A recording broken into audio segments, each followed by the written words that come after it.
My dear student, कल हम लोगों ने थ्योरम नंबर 1, 2 और 3 कंप्लीट कर लिया था और साथ में कॉर्लरीज भी स्टडी कर ली थी। अब उसके बाद में थ्योरम नंबर 4 ध्यान से देखो, बढ़िया थ्योरम है, एग्जाम में आते रहता है। If a bar, b bar and c bar are three non-coplanar vectors, then any vector r bar in a space, already a bar, b bar, c bar are three non-coplanar vector. अब ये non coplanar vector यानी कैसे है, तो तुम लोग ऐसे समझो कि जिस हॉल में बैठे हो उस हॉल में तुम लोग क्या करो। अब ओरिजिन तो तुमको पता ही है, कहाँ है ओरिजिन अपना हॉल में का। हाँ, फ्रंट में, फ्रंट वॉल का राइट साइड का बॉटम वाला कॉर्नर, लेफ्ट साइड का बॉटम वाला कॉर्नर, फ्रंट वॉल पर का लेफ्ट साइड का बॉटम वाला कॉर्नर, ये होता है ओरिजिन। बस वहां से X axis, Y axis, Z axis है ना, तो समझ लो ए बार एक्स एक्सिस के अलॉन्ग है, बी बार वाई एक्सिस के अलॉन्ग है और सी बार जेड एक्सिस के अलॉन्ग है। तो इसको हम लोग कहेंगे थ्री नॉन कोप्लेनर वेक्टर्स। इस तरह से समझ के चलो, ये तीन नॉन कोप्लेनर वेक्टर्स है। और are bar is any vector in space. अब ये आर बार कैसे कंसीडर करना, तो तुम जहां बैठे हो वहां पे तुम्हारे सर पर एक पॉइंट रखो और उसको ओ बार से जोड़ दो, तो ऑटोमेटिकली ये आर बार बन गया। तो उस ओ से जोड़ने के बाद में ये ओपी बार जो बनेगा that is called r bar, ये स्पेस में हो गया। Can be uniquely express as, can be uniquely express as linear combination of A bar B bar C bar. तो हमको पिछले थ्योरम के जैसे यूनिकली एक्सप्रेस करना है ए बार बी बार सी बार, ये ऐसा, ये ऐसा ऐसा आएगा थ्योरम नंबर 2 के जैसा। R bar is equal to A bar B bar का एलसी दिखाया था ना, वैसे हमको R bar is equal to यहाँ क्या दिखाना है, नोट कर लो। हमें शो करना है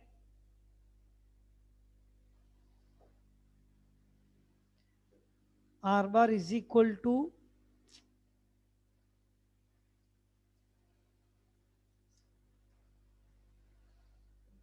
wait,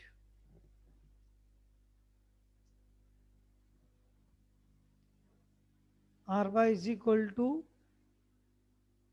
x a bar plus y b bar plus z c bar, या टी वन ए bar plus t two b bar plus t c bar, ऐसे दिखाना है। Got it. चलो, तो हम लोग इसका प्रूफ देख लेते हैं। इंपॉर्टेंट थ्योरम है, एग्जाम में आते रहता है, ध्यान रहे। Theorem number 4, statement. पता ही है तुमको, स्टेटमेंट अभी मैंने बता ही दिया है। इन शॉर्ट हम लोग बोलेंगे a bar B bar C bar are non coplanar, then r bar is equal to x a bar plus y b bar plus z c bar दिखाना है, और वो भी uniquely. So uniqueness is important, uniquely.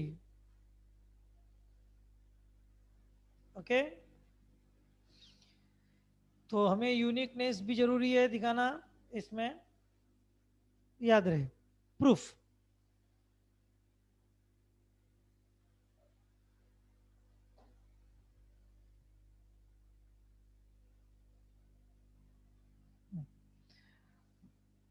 अब proof में सबसे पहले तो हमें एक डायग्राम बनानी पड़ेगी। ध्यान से देखना, बड़ी इंपॉर्टेंट डायग्राम है और 3 डायमेंशनल है। थोड़ी दिक्कत जाती है अंडरस्टैंड करने में, लेकिन ध्यान से देखोगे तो जम जाएगा।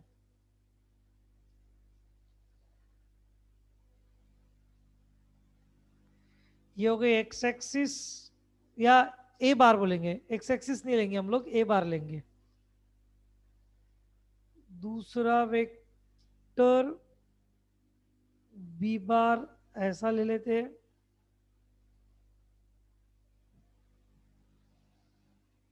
ध्यान देना हाँ। और तीसरा वेक्टर एग्जैक्टली परपेंडिकुलर ना लेते हुए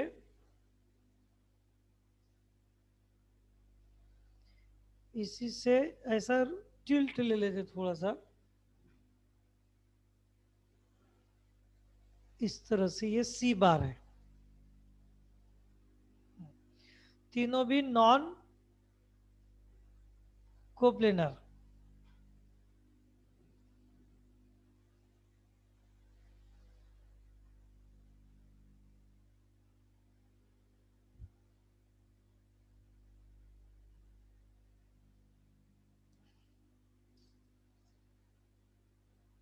प्रूफ। ओके, सपोज ये ए बार वेक्टर है, ओके ये बी बार वेक्टर है और ये सी बार वेक्टर है हमारा। अंडरस्टैंड? अब एक ओपी वेक्टर बनाना है हमको, वेक्टर ओपी जो स्पेस में है और यहीं से निकला है, that is OP vector.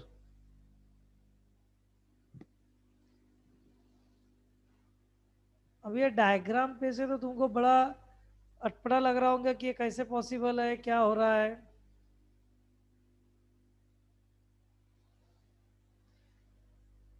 But ये है सब।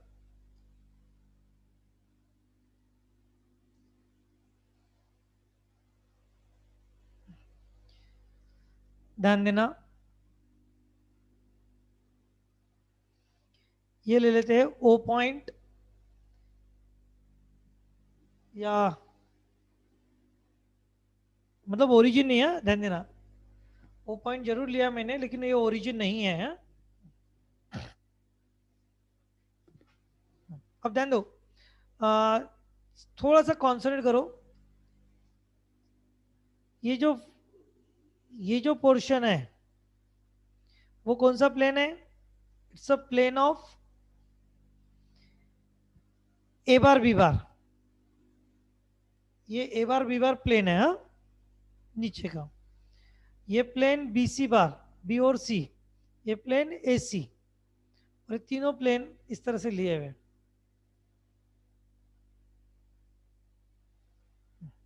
ओके, अब यहां पर हम लोग क्या करेंगे, परपेंडिकुलर ड्रॉ करेंगे, पैरेलल, सॉरी परपेंडिकुलर नहीं, आ, ये point,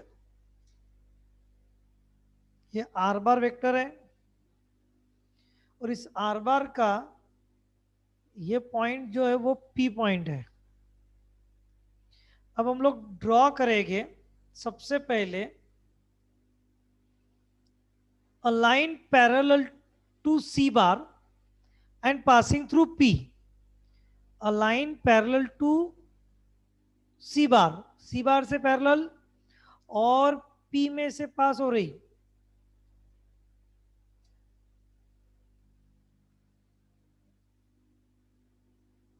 Let it intersect the plane of A bar and B bar at this point Q। ध्यान देना, क्लियर हो गया? So QP is parallel to C bar हो गया। Now draw a line passing through Q and parallel to B bar, B bar से parallel और Q में से पास हो रही, और ये पॉइंट ले लेते हैं हम लोग A।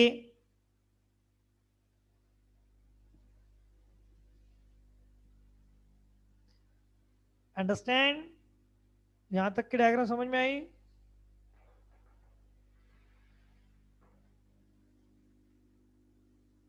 बोलो क्लियर हो गया यहां तक? बस अब तुमको यहां पर तीन वेक्टर दिखाने मुझे, ए बार बी बार सी बार। ये तीनों वेक्टर यानी क्या है?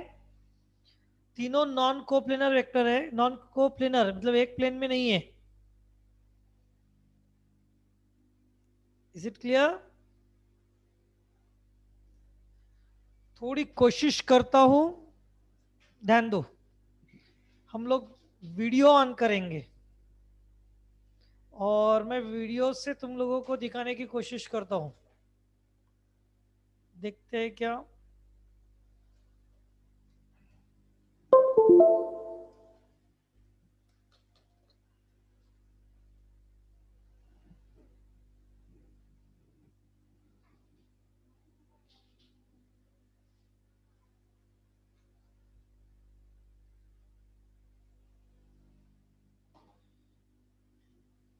यस,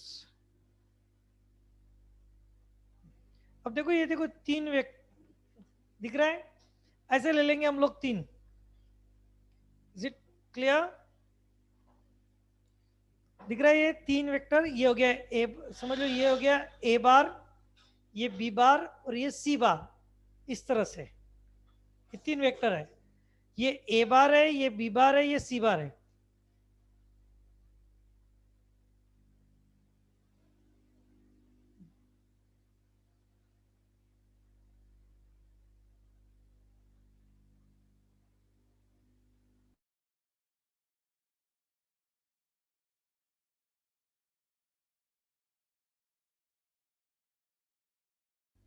हाँ, ध्यान देना, समझ में आ रहा है, दिख रहा है? ये देखो ये तीन वेक्टर ऐसे, तीनों परपेंडिकुलर नहीं है, इट्स नॉट ये परपेंडिकुलर हो गया, लेकिन ये परपेंडिकुलर नहीं ले रहा हूं मैं, देखो ये टिल्ट कर दिया है, देखो है, इस तरह से तीन वेक्टर लेना है।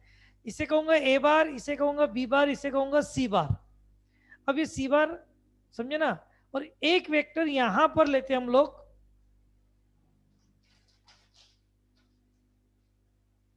समझ लो, या ऐसा, ये हो गया OP bar, are bar. Caudate clear हो गया? हाँ, इस पी पॉइंट से हम लोग पैरेलल लाइन ड्रॉ कर रहे हैं जो सी बार से पैरेलल है, जो इस ए बी प्लेन दिख रहा है, ये ए बी प्लेन है ना?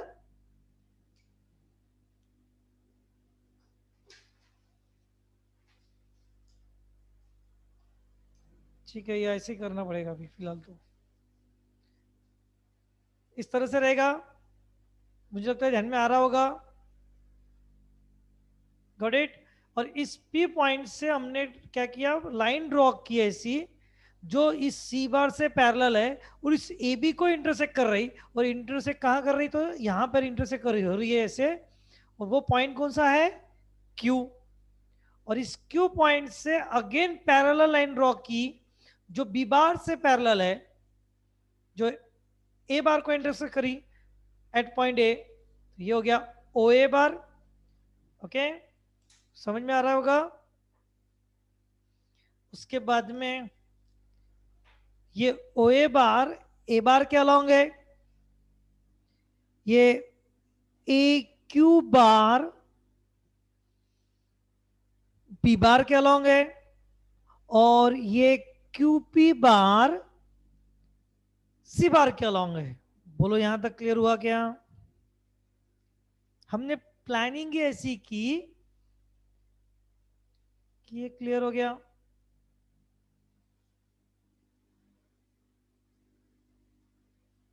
Got it?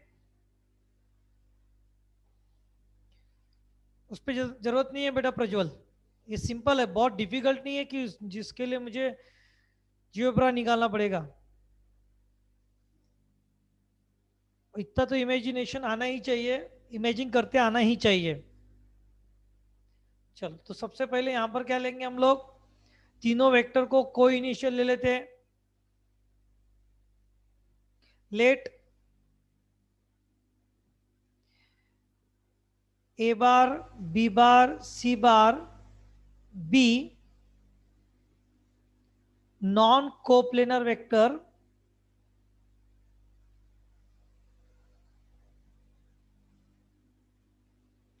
B non coplanar vector with initial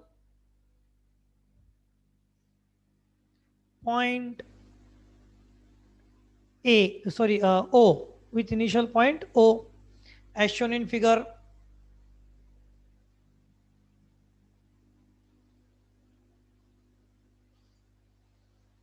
ठीक है, दिखा दो उसको।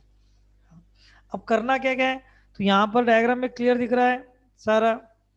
Late OP bar is equal to R bar be any vector in space, correct. Space में एक एनी वेक्टर है R bar and that is called OP बार। हाँ, अब इसके बाद में हमें क्या करना है, देखो, draw a line parallel to C bar and passing through point, sorry, passing through point, correct, P. Let it meet plane of A bar and B bar at a point Q. समझ गए होंगे, got it? Now draw a line parallel to B bar and passing through point Q. फिर से let it meet direction of A bar at point A. So it's very clear from figure, OA bar is parallel to A bar, then AQ bar is parallel to B bar and QP bar is parallel to C bar. हमने planning ऐसे की कि ये तीनों बराबर parallel आ जाएंगे, got it? अब इसके आगे हम लोग बढ़ते हैं, तो o a bar is nothing but x time a bar, क्योंकि पैरेलल है मतलब स्केलर मल्टीपल है। A q bar is also equal to y times b bar, scalar multiple y, and QP bar is equal to Z times C bar, or where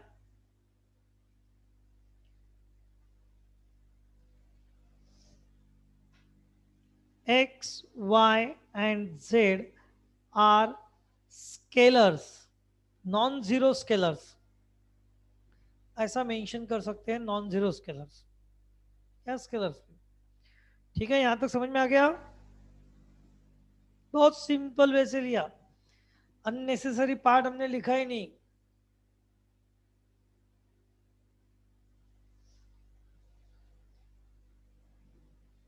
okay, हाँ, अब जरा ध्यान से देखो, गौर से देखो, बाय पॉलीगोनल लॉ, ये पॉलीगोनल लॉ समझता क्या? हमने पढ़ा था polygonal law of vector addition. जरा गौर से देखो, ओ से ए की तरफ गए, ए से क्यू की तरफ गए और क्यू से पी की तरफ गए।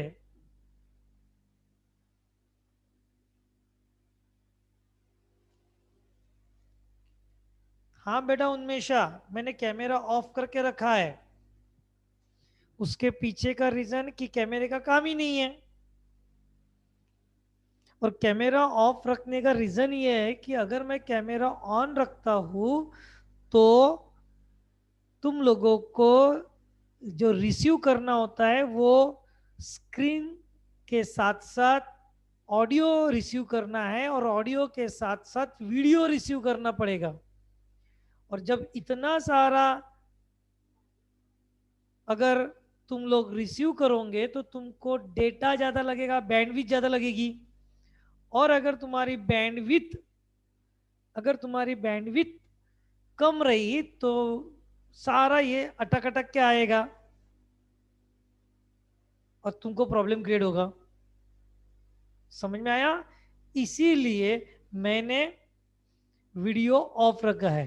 तुम कहते हो तो ऑन कर सकता हूं, कोई प्रॉब्लम नहीं। मैं बहुत स्मार्ट दिख रहा हूं वैसे, न्यू लुक में हूं, है ना? बोलो, शुरू करूं?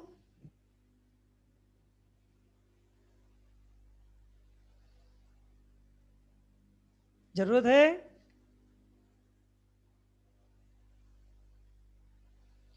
तुम कहते हो जरूरत है तो मैं कर देता हूं।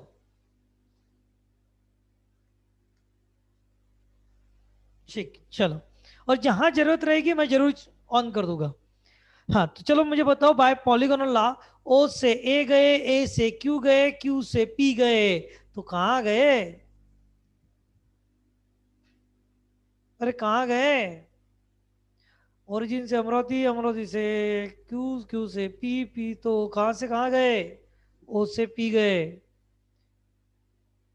ओपी बार। करेक्ट। और जरा गौर से देखो, o a bar is nothing but x a bar, a q bar is nothing but y b bar, और q b bar is nothing but z c bar, is equal to o p bar is nothing but r बार।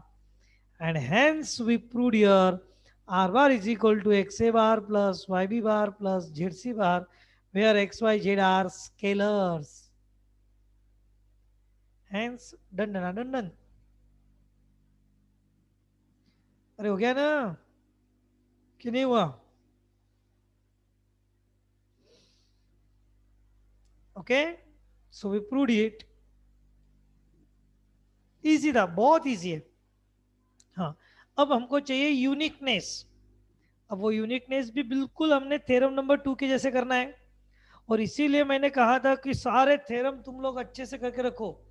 जिस तरह से मैं कह रहा हूं उस को तुम फॉलो करोगे तो सारी प्रिपरेशन हो जाएगी। लेकिन अगर तुम लोग फॉलो नहीं करोगे तो प्रिपरेशन नहीं होगी, ध्यान देना। जैसा जैसा मैं कह रहा हूं वैसा वैसा करो, प्रिपरेशन हो जाएगी। यूनिकनेस, अब यूनिकनेस में बिल्कुल उसके जैसा ही, जैसा हम लोगों ने थ्योरम नंबर 2 में देखा था। हम बोलेंगे कि भाई एक ही तरीका नहीं है, यूनिक नहीं है, टू डिस्टिंक्ट वेज है। Let R bar can be expressed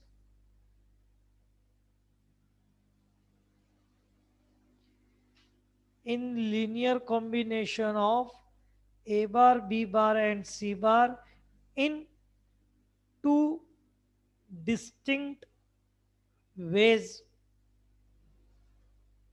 contradiction method से बिल्कुल सही।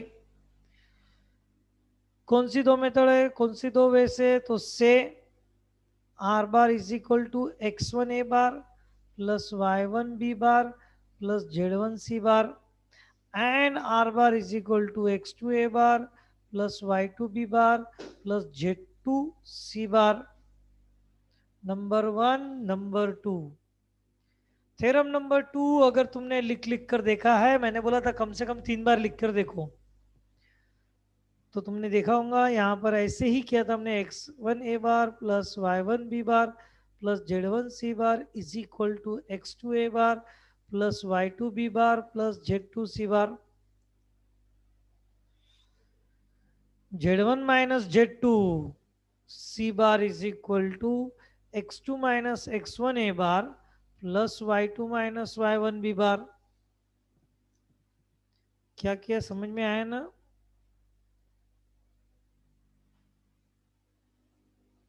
Got it? और इसके बाद की स्टेप में therefore c1 is equal to x2 minus x1 upon z1 minus z2 a bar, y2 minus y1 upon z1 minus z2,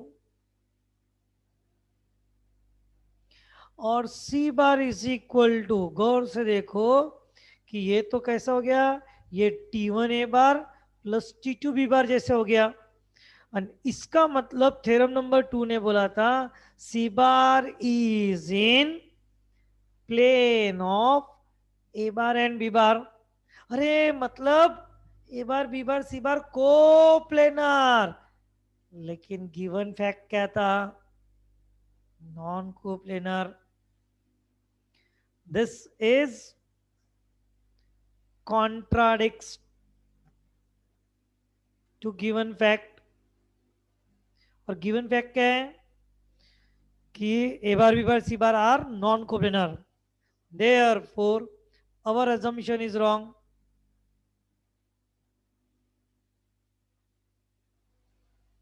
हमारा assumption क्या था कि दो वे से लिख सकते हैं, टू डिस्टिंक्ट वे से लिख सकते हैं, दिस इज आवर assumption, जो कि रॉन्ग है।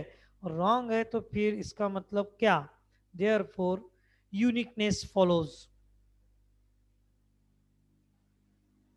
देयरफॉर क्या याद रखेंगे?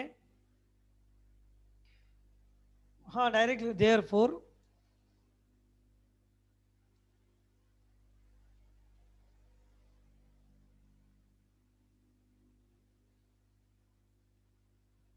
follows, the uniqueness follows। चलो क्लियर हो गया?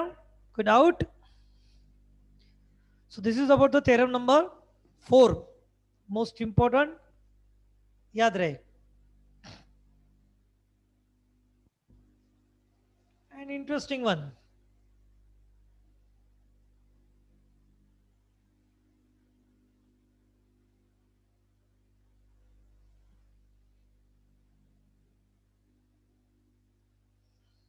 4 मार्क के लिए एग्जाम में आ चुका है। बोलो यहां तक कोई difficulty?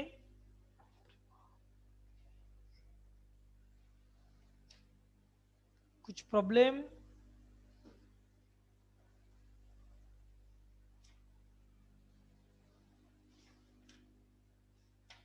Very good.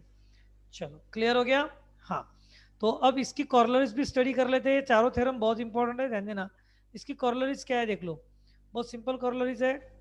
Point number collinearity of 3 points. 3 point अगर कोलिनियर है, उसके position vector a bar B bar C bar है, तो याद रखना उसका एलसी 0 और स्केलर्स के एडिशन 0। थ्योरम नंबर 1 का यूज किया है हमने, याद रखना, बहुत इजी वे से है। 3 पॉइंट कोलिनियर है, 1 2 3, जिनके पीवीज दिए हुए ए बी सी है, और जिनके पीवीज ए का पीवी ए बार, बी का पीवी बी बार, सी का पीवी सी बार। पोजीशन वेक्टर समझता ना?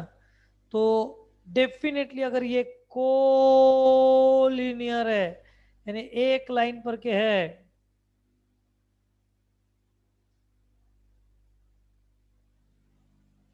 तो डेफिनेटली यहां पर x a bar plus y b bar plus z c bar is equal to 0 vector होगा। साथ साथ में x plus y plus z की वैल्यू 0 होगी, याद रहे ये। कब? जब 3 पॉइंट कोलिनियर हो, when position vector, position vector a bar B bar C bar collinear. और बहुत इजीली प्रूव होता हो, मतलब इसको बहुत डिफिकल्ट नहीं है प्रूव करना, आराम से प्रूव होता। कैसे? तो इन शॉर्ट तुम लोग ऐसा समझ सकते हो कि a b bar is alpha times a c bar. अब जब कोलिनियर है तो दो वेक्टर बना के स्केलर मल्टीपल, तो b bar minus a bar is equal alpha times c bar minus a bar. तो b bar minus a bar is equal to alpha c bar minus alpha a bar. तो सब इधर shift कर दो, तो alpha minus 1 times a bar plus b bar और minus alpha times c bar equal to 0। इसको ले लो x, इसको ले लो y, इसको ले लो z। हो गया? Hence proved. साथ साथ में x plus y plus z 0 आते के चेक करो, तो x plus y plus x यानी कौन? अल्फा माइनस 1, वाई यानी 1 और z यानी माइनस अल्फा, फिर 0। Hence proved. है ना, इजीली प्रूव होता हो।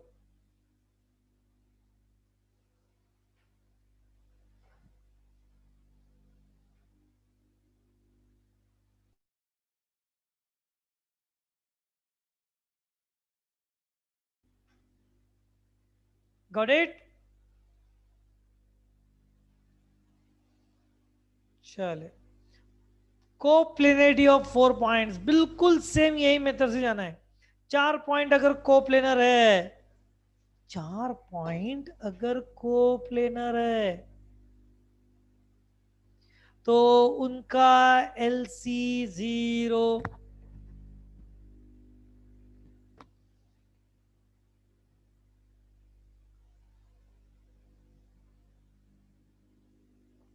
जैसे 3 पॉइंट को लीनियर है तो उनका एलसी 0, वैसे 4 पॉइंट को प्लेनर है तो उनका एलसी 0, और साथ साथ में उनके स्केलर्स के एडिशन 0।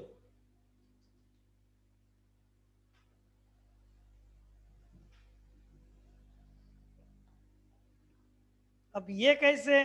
तो बिल्कुल यही मेथड है, इसी मेथड से सॉल्व करना है तुमको। इस थ्योरम का क्या कहना, तो सुनो, ये है ए बी सी और ये डी, ये 4 पॉइंट है लेकिन एक ही प्लेन में है, तो ऑब्वियसली हम लोग ऐसा कह सकते हैं कि यहां से बनने वाले 3 वेक्टर कोप्लेनर है। A b c d are coplanar, इसका मतलब a b bar, a c bar, a d bar coplanar, मतलब a d bar is equal to T1 a bar, T1 a b bar plus T2, T1 T2 से एक काम करते, बढ़िया alpha beta ले लेते, और ये ए डी बार, समझ रहे हो ना?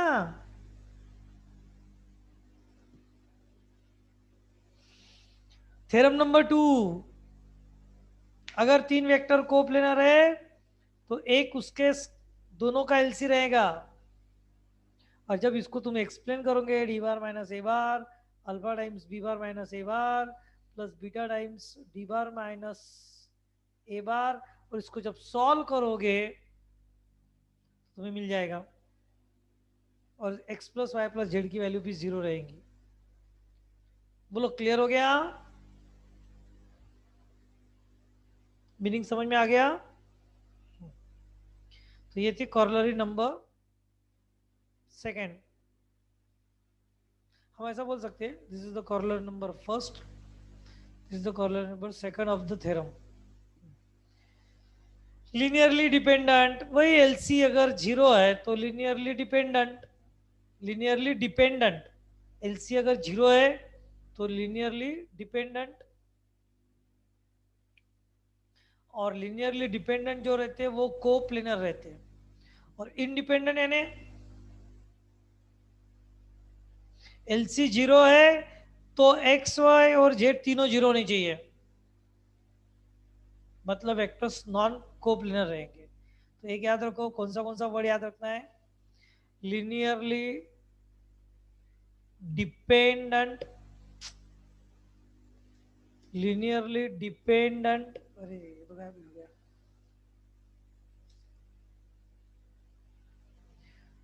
तो कोप्लेनर, डिपेंडेंट कोप्लेनर, और एलसी 0, और एलसी 0 के साथ साथ में याद रखो एक्स वाई जेड तीनों 0 नहीं, साइमल्टेनियसली 0 नहीं, एक साथ 0 नहीं, एक आधा हो सकता है पर तीनों एक साथ 0 नहीं। और इंडिपेंडेंट का मतलब ऑब्वियसली फिर नॉन कोप्लेनर, अगर एलसी 0 कर रहे हो तो तीनों 0 होनी चाहिए। इस तरह से ये है definition of dependent and independent.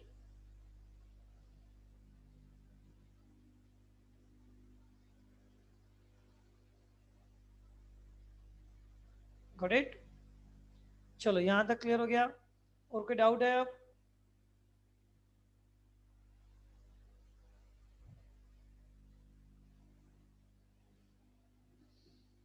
और इसी के साथ थ्योरेटिकल पोर्शन कंप्लीट हो गया। वेक्टर जो शुरू है हमारा उसमें का पहला पार्ट, और पहले पार्ट की थ्योरी कंप्लीट हो गई। और पहले पार्ट की थ्योरी में हम लोगों ने बेसिक ऑफ वेक्टर देख लिया, उसके बाद में थ्योरम्स देखे, और थ्योरम्स देखकर हम लोग एक्सरसाइज तक पहुंच गए। Now we have to study the exercise number 5.1। So let's start exercise number 5.1। और 5.1 एक्सरसाइज के लिए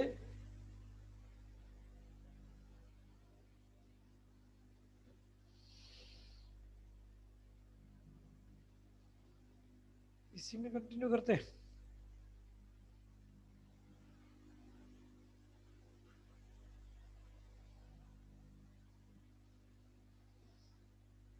चलो इसी में कंटिन्यू करते हैं।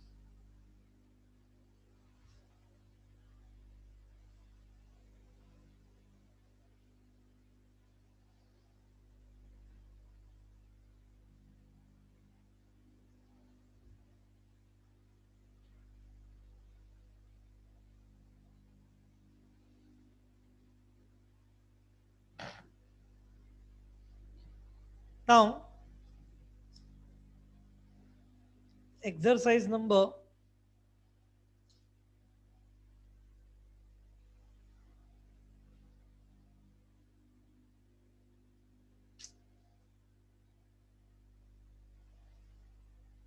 5.1।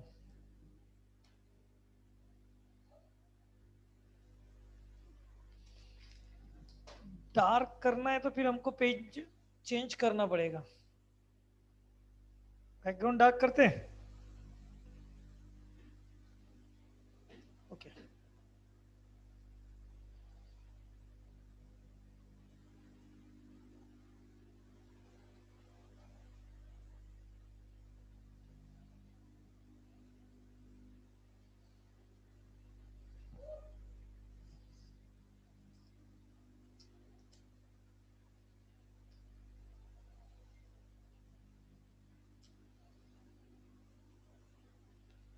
Exercise number 5.1, the first example।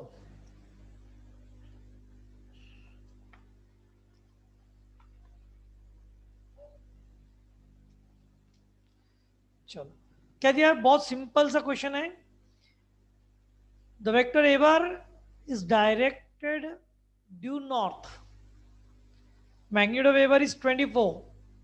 The vector b bar is directed due west and magnitude of b bar is equal to 7, then find magnitude of a bar plus b bar। देखो कितना difficult question है ना, है ना? Physics में तो ऐसे कितने के एग्जांपल किए होंगे, किए कि नहीं? हमारे पास दिया हुआ है vector a bar, vector b bar. Vector a bar किधर है और वेक्टर बी बार किधर है? तो वेक्टर ए बार है नॉर्थ में, वेक्टर बी बार है वेस्ट में। अब तुम लोगों को अगर पता है तो डायरेक्शन हम ले लेते हैं। चलो नॉर्थ डायरेक्शन ऑलवेज हम लोग ऊपर लेते रहते हैं। तो ये वेक्टर ए बार जिसकी मैग्नीट्यूड, इसको ऐसा ना लेते हुए ऐसा लेता हूँ। ये वेक्टर ए बार जो नॉर्थ डायरेक्शन में है। अब वेस्ट डायरेक्शन किधर आएंगी? तो याद रखो नॉर्थ इधर है तो ईस्ट इधर रहता।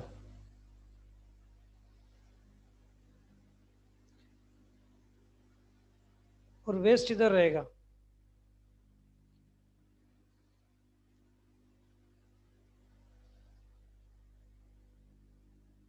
नॉर्थ ईस्ट वेस्ट लेफ्ट में आएंगे ना, ये इधर वेस्ट आएंगे ना, इधर ले लो यार।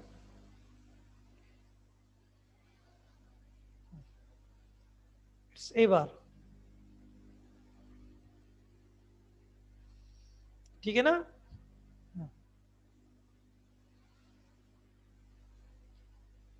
बहुत सिंपल है। ये होगी वेस्ट डायरेक्शन, ईस्ट इधर लेंगे, राइट साइड में ईस्ट आएंगे ना, नॉर्थ के ईस्ट में ईस्ट। हाँ, और अब इसकी मैग्नीट्यूड 24, इसकी मैग्नीट्यूड ये बी बार हो गया 7 है, तो ऑब्वियसली इसका जो रिजल्टेंट निकलेगा ए बार प्लस बी बार, वो कहा जाएगा। तो इसका रिजल्टेंट निकालने के लिए हम लोगों को इसको पैरेललोग्राम बनाना पड़ेगा पहले, है ना। इसको क्या बनाना पड़ेगा, पैरेललोग्राम।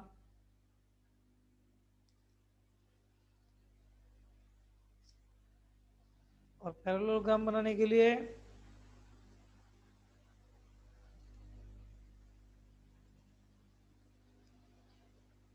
इस तरह say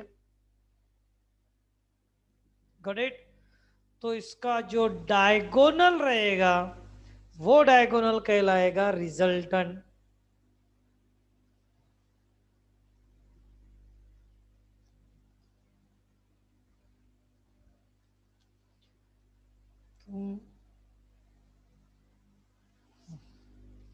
that is called a bar plus b bar. Okay, और ये ए बार प्लस बी बार कितना रहेगा,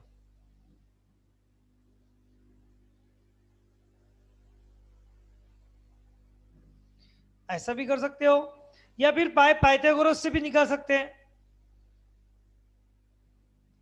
बाय पाइथागोरस से भी निकाल सकते हो। ट्रायंगल लॉ लगा के,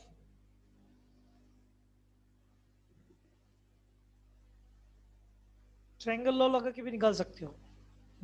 तो ठीक है ना। अब वैसे भी ट्रायंगल लॉ लगाना ही हमको, देखो कैसे लिखेंगे अब।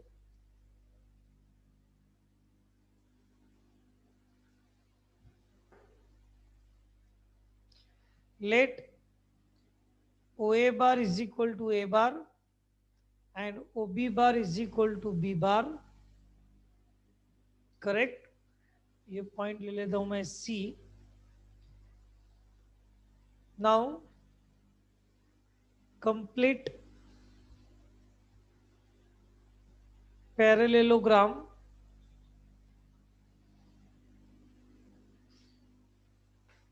okay, so that AC is parallel to OB and BC is parallel to OA, या कंस्ट्रक्ट द पैरेललोग्राम बोल सकते हैं, एक ही बात है। यहां तक समझ में आ गया होगा। तो देयरफॉर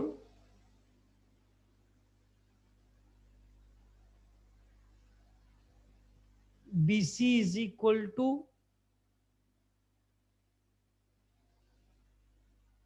और यहां पर देखो BC इज इक्वल टू कितना आएगा, एग्जैक्टली कितना आएगा, BC is equal to OA।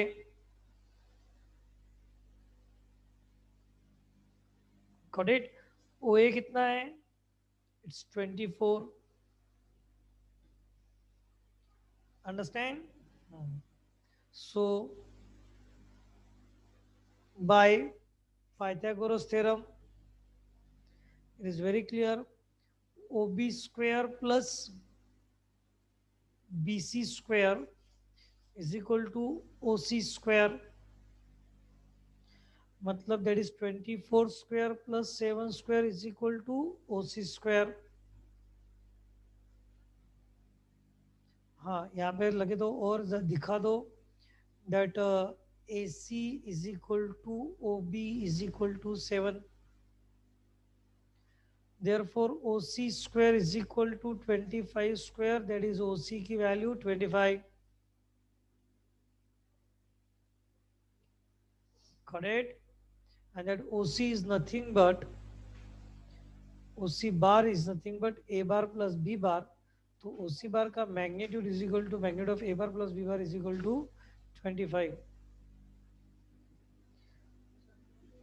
Correct?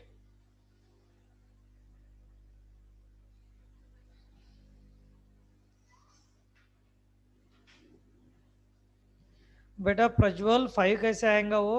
24 square plus 7 square क्या 25 होते रहता? क्या 25 स्क्वायर होते रहता? चेक कर एक बार.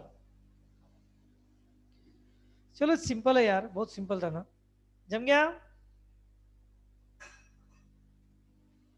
11th लेवल का एग्जाम्पल था वो, लास्ट ईयर तक. चलो क्वेश्चन नंबर सेकंड, बस ऐसे ही करना है क्वेश्चन नंबर सेकंड में. क्वेश्चन नंबर सेकंड कैसे करोगे?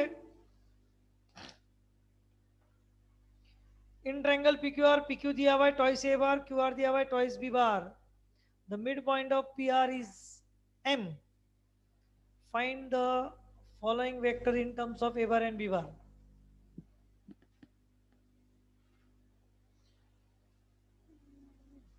इंटरेस्टिंग. कैसे करना है दो. क्वेश्चन नंबर 2, एक ट्रायंगल है PQR,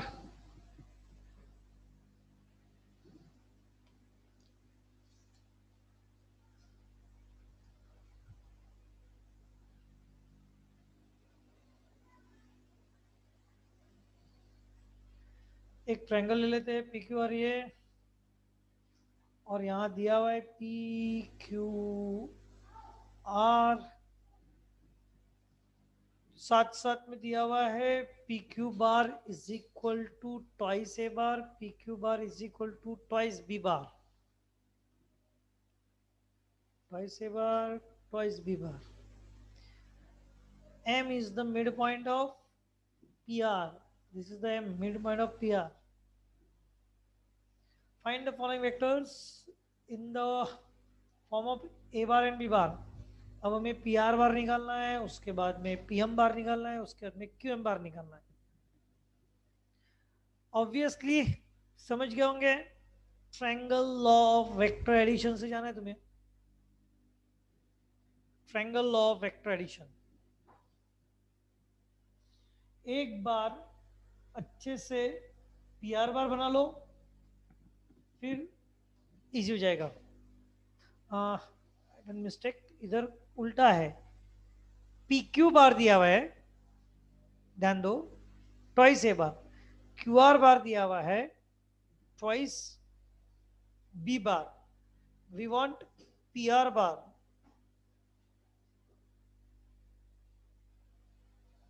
PQ QR, PQ QR. तो PR बार कितना? तो it's very simple, by triangle law. बहुत ही सिंपल है. तो फर्स्ट वन,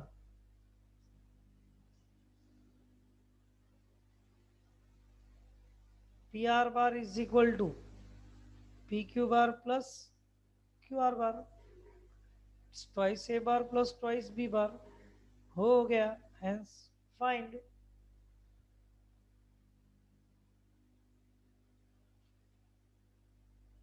समझ रहे हो? अब M मिड पॉइंट है तो हमको PM बार चाहिए. तो PM बार देखो, PQ इधर गया, so therefore PM bar is equal to half of PR bar. So half of 2A bar plus 2B bar, मतलब A bar plus B bar, it's PM bar. Number third, अब चाहिए QM बार. Note करना, QM बार यानी यह ऐसा, sorry ये QM बार ये इधर, ये ऐसा QM. क्यू एम कैसे लाएंगे? तो क्यू एम डायरेक्ट ना लेते हुए हम लोग ऐसा भी ले सकते, देखो चलो इस तरह से बनाएंगे। नाउ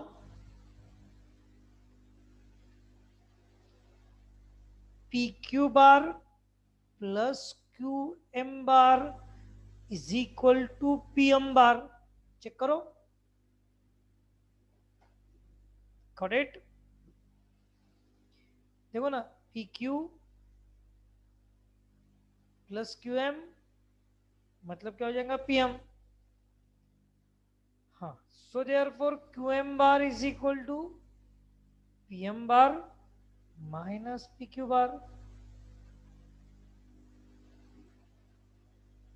और पीएम बार कितना?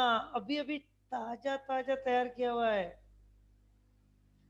ए bar plus b bar minus p q bar कितना है?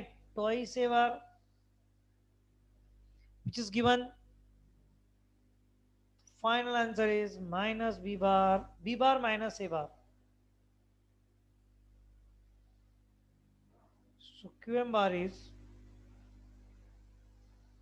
सारे के सारे एग्जाम्पल ही है वेक्टर एडिशन पर डिपेंड है।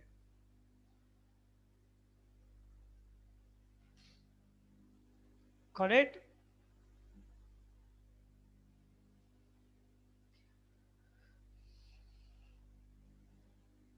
चलो, अब उसके बाद में नेक्स्ट थर्ड नंबर का तुमने सॉल्व करना है, फोर्थ नंबर का मैं सॉल्व करके दूंगा, लेकिन अब वो कल, क्योंकि आज समय हो गया है, बाकी का कल। और बहुत सिंपल है, कोशिश करो जितने एग्जाम्पल इसमें से जमते होगे कर लो,